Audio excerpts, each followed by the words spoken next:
చదలవాడ అరవింద్ బాబు గారు ఇప్పుడు నామినేషన్ వేయబోతున్నారు. అసలు ఎంత మెజారిటీతో గెలవచ్చు? ఇక్కడున్న ప్రజలు గెలుపు దిశగా ఉందా అనుకోవచ్చా? ఇక్కడ ప్రజలకి ఇప్పుడున్న ప్రజలు గెలుపు దిశగా కనిపిస్తున్నట్టు అనుకోవచ్చా? అనుకోవచ్చండి.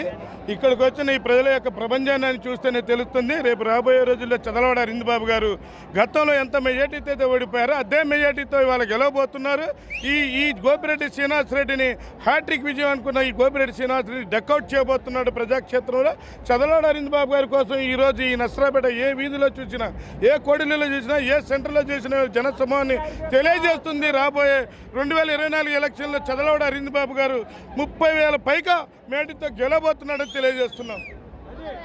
అరవింద్ బాబు గారు ఎమ్మెల్యేగా గెలిస్తే ఇదివరకు లాగానే ప్రజలకు సేవ చేస్తారంటారా? మళ్ళీ ఆయన కూడా బిజీ అవుతారంటారా? ఒకటి ఆలోచించాలా, ఇవాళ చదలవాడ అరవింద్ బాబు గారి కుటుంబ నేపథ్యం గతంలో వాళ్ళ తాతగారు 5 సార్లు కాకినాడ పీయూసీగా చేశారు. అదే కాదు, ఇతను రాజకీయాల్లో రాకముందు